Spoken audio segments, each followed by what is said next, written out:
आवाज जनसामान्यांचा। भिगवण शेटफळ गटाच्या इच्छुक उमेदवार सौ सोनाली स्वप्नील बनगर यांनी आपला उमेदवारी अर्ज प्रचंड शक्ती प्रदर्शन करत हजारो कार्यकर्त्यांच्या समवेत इंदापूर तहसील कार्यालय येथे दाखल केला असून सौ सोनाली बनगर पत्रकारांशी बोलताना म्हणाल्या की जिल्हा परिषद गटातील सर्व प्रलंबित कामे सोडवण्यासाठी प्राधान्याने काम करणार असल्याचे सांगितले। तसंच महिलांना विशेषतः स्वतःच्या पायावरती उभे करण्यासाठी आणि त्यांना प्रशिक्षण देऊन मुख्य प्रवाहात आणण्यासाठी प्रयत्न राहणार आहेत। पहा सौ सोनाली स्वप्नील बनगर यांची धडाकेबाज मुलाखत। आज जिल्हा परिषदेला उमेदवारी भरली आणि तुमचा परिचय द्या। मी स्वप्नील बनगर, आमच्या पत्नी सौ सोनाली स्वप्नील बनगर। आम्ही जे भिगवण शेटफळ गटामधून जिल्हा परिषदसाठी आम्ही उमेदवार म्हणून अर्ज भरला आहे। कुणाचा भरलाय? आमच्या पत्नीचा। काय नाव आहे त्यांचं? सोनाली स्वप्नील बनगर। सर्वसाधारण महिला जागा आहे, आम्ही इच्छुक आहोत। कोणत्या पक्षाकडून भरलाय का? उद्या सांगतो। ठीक आहे का ना। या भिगवण शेटफळ गटामध्ये सध्या दुसऱ्याच नावांची चर्चा झाली, उमेदवारी फायनल झाली असं कळतं। त्यातलं काय तुम्हाला माहिती का? नाही, काय कल्पना। मी माझ्या फॉर्मवर ठाम आहे। जो पक्ष मी ज्याला मागणी करतो त्या पक्षाकडे मला अपेक्षा म्हणजे साधा जर तिकीट राष्ट्रवादी काँग्रेसने तिकीट नाही दिलं तर तुम्ही निवडणुकीतून जिल्हा परिषदेची उमेदवारी भरली। आज आम्ही उमेदवारी अर्ज दाखल केलेला आहे, काय सांगा? नमस्कार, माझं नाव सौ सोनाली स्वप्नील बनगर। मी जिल्हा परिषद भिगवण शेटफळ गटातून फॉर्म भरलेला आहे। एक गृहिणी आहे तरी आणि आजकाल बऱ्याचशा महिला म्हणजे घरून व्यवसाय करू पाहत आहेत। तर मला त्यांना जिल्हा परिषदेअंतर्गत काही योजना आहेत, मला त्या त्यांच्यापर्यंत पोहोचवायच्या आहेत, जेणेकरून त्या स्वतः पैसे कमवतील आणि आपल्या घराला हातभार लागेल त्यांचा। तुमचे पतिराजांनी अगदी या भिगवण शेटफळ गटामध्ये अगदी वातावरण ढवळून काढलंय।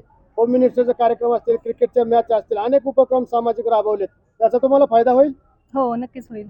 म्हणजे पतिराजांचा श्रेय कामाला येईल? हो, नक्कीच।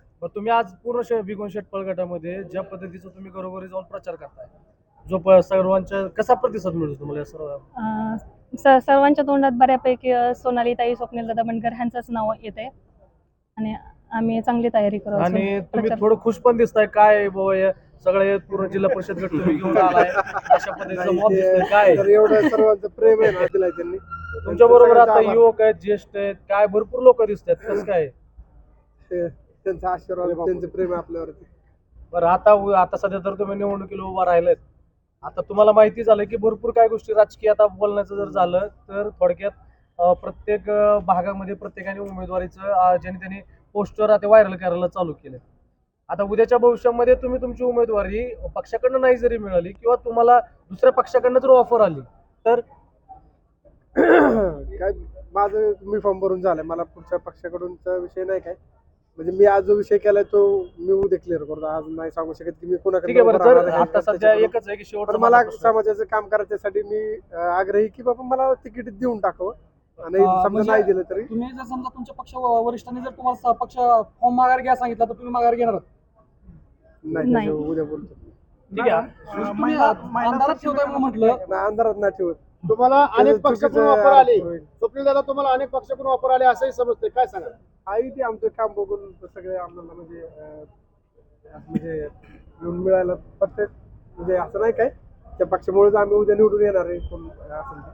बरं, शेवटचा माझा एक प्रश्न असा आहे की तुम्ही आता सध्या निवडणुकीला किंवा ते निवडणुकीचा अर्ज भरलाय, तुम्ही एक लोकांना काय, नागरिकांना काय एक आव्हान करताल की आज भविष्यामध्ये ज्या काही गोष्टीला मी सामोरं जाणार किंवा काही गोष्टी तुमच्या असतील, नागरिकांना काय आव्हान असेल? नागरिकांनी आम्हाला सपोर्ट करावं, जेणेकरून आम्ही उद्या त्यांचे प्रश्न सोडवू। शेती रिलेटेड असतील, आरोग्य रिलेटेड असतील, रस्ते गटारे असतील, जे शासनाच्या छोट्या मोठ्या ज्या म्हणजे सर्वसामान्यांना ज्या गोष्टी पाहिजेत त्या तळागाळात आम्ही त्यांना पोहोचण्यासाठी प्रयत्न करू। त्यांनी आम्हाला त्यासाठी म्हणजे मदत करावी सर्व। मॅडम, शेवटचा एक प्रश्न, तुम्ही जरी पक्षाचं नाव सांगायचं जरी टाळत असाल तरी तुम्ही एका विशिष्ट पक्षाचं काम करत होता, त्या पक्षाच्या वरिष्ठांशी तुमचं काय बोलणं वगैरे झालेलं आहे? संपर्क चालू आहे, सगळ्याची बोलणी करतो। घराबाहेर जाऊन काही ना काही केलं पाहिजे, स्वतःच्या पायावरती उभं राहिलं पाहिजे। आजकाल बरेच महिला आहेत ज्या वेगवेगळे व्यवसाय करतायत घरून, म्हणजे असं मसाले बनवा, असं प्रत्येक आपल्या ह्याने वेगवेगळे व्यवसाय करतायत आणि त्या आपल्या कुटुंबाला साथ देत आहेत। माध्यमांच्या माध्यमातून तुम्ही असं काय आवाहन करणार मतदारांना? आम्हाला मोठ्या मताने विजयी करा.